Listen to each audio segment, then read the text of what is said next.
Hey there guys, I'm your host, the Bread Pirate, and today we're going to be checking out the Nintendo Life article released yesterday about the hashtag Hoodless Zelda movement. If you're not aware, the hashtag Hoodless Zelda movement is a movement to try and ask Grezzo to add this version of Zelda to the game that they showed on the box art and in some of the commercials, but then never gave us the ability to wear. Specifically, the version where the hood is pulled back.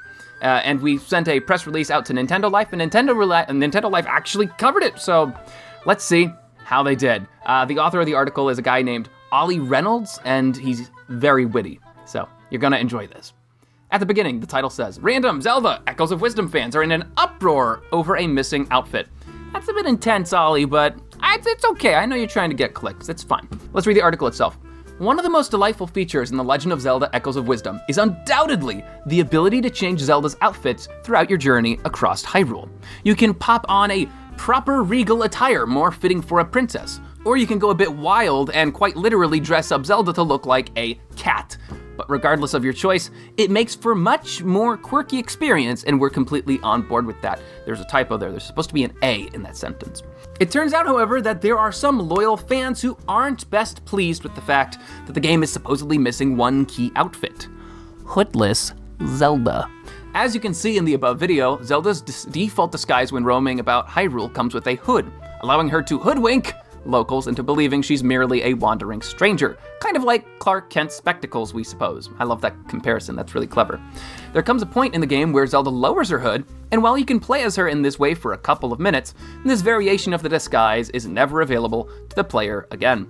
So despite the fact that Hoodless Zelda is featured in key art for the game, you can't actually wear the costume whenever you like. So fans are calling upon the Zelda community to send a message to Grezzo by utilizing the hashtag Hoodless Zelda hashtag on social media in an effort to make their voices heard and hopefully convince the company, the development team, to add in the missing outfit. I really wish, I'm sorry, I gotta pause here. I really wish Ollie had mentioned that this movement is on Halloween, because that's one of my favorite parts, that we're doing this on Halloween because that is the day of costumes. People wear costumes and dress up, and that's what Zelda's doing and what we want to do we want her to do. We want her to be able to wear costumes, this specific costume that we were shown on the box art.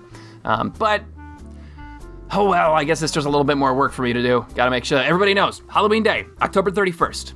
That's the day of the movement. The lead up to that movement is all about getting people aware of it, though. So this article still helps. This is still good. And then we get to the end.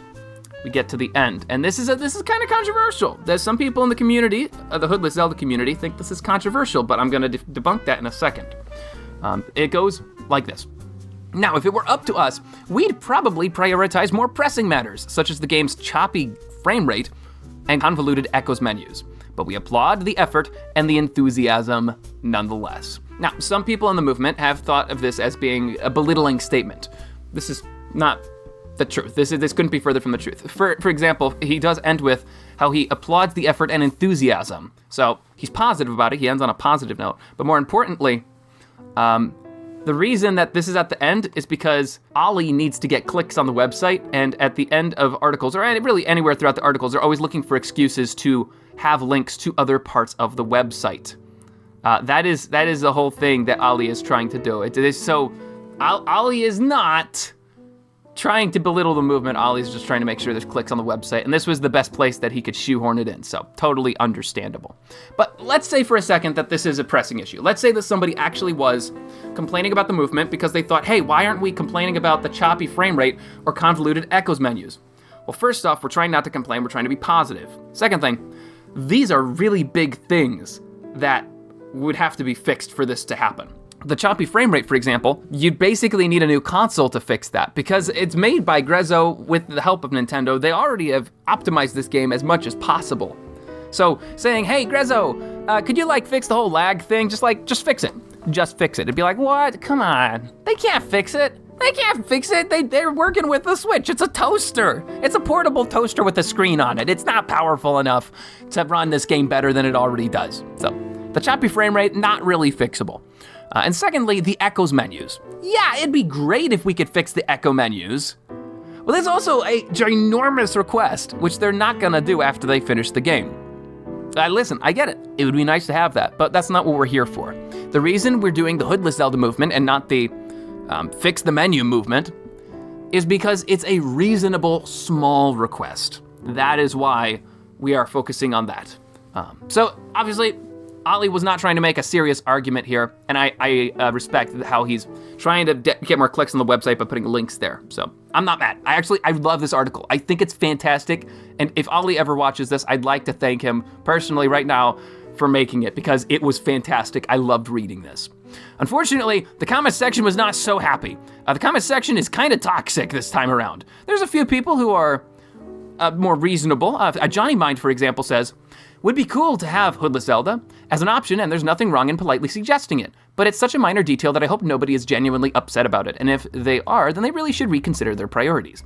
Well said, Johnny. Well said. Nobody should be genuinely mad about this. We're all doing this for fun and because we want it, but we're not like gonna force Grezzo to add it to the game. You're right. Johnny's right. But there's other ones here which are a little bit more annoying. For example, Max the German says, oh, it's Newsless Tuesday again, which apparently was such a heinous accusation that Ollie even piped in and said, sorry, mate, let me just manifest a Switch 2 announcement out of thin air. It's like, yeah, come on, Max, take a break, take a chill pill.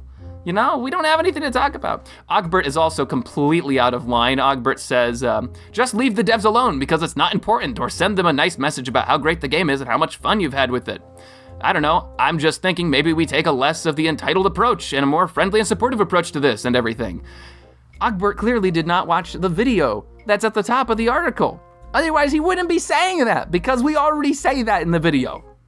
Yeah, so if you do end up reading this article for yourself, which maybe you should, just to support Nintendo Life as a way of saying thanks for going out of the way to write this. If you do end up reading it, maybe don't go through the comments.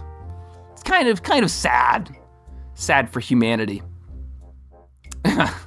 Yeah, but to end on a positive comment, there is one which I rather like. Let me see if I can find it. Here it is. I like this one. It's from _Beaver. We'll end with this. That would be really nice, actually. Another thing to add to the update we are all eagerly waiting for. Come on, Grezzo Nintendo, go for it. Thank you, Beaver. But anyways, that's it for today's video. Thanks for watching, and make sure to subscribe for more news on the #Hoodless Zelda movement. This video, like all my others during this movement, is completely unmonetized. So I'm not making any money off of it. I'm just really passionate about this topic, and I hope that we're able to get Grezzo's attention. So make sure you have the date set, October 31st. Let Grezzo know. And in fact, I have a timer here on my computer that you've probably seen this entire time. There it is. Yes, I have a timer on my computer, and there are only 7 days, 12 hours, 54 minutes, and 7 seconds until the movement goes live. So, until I see you next time, have fun, storm of the castle.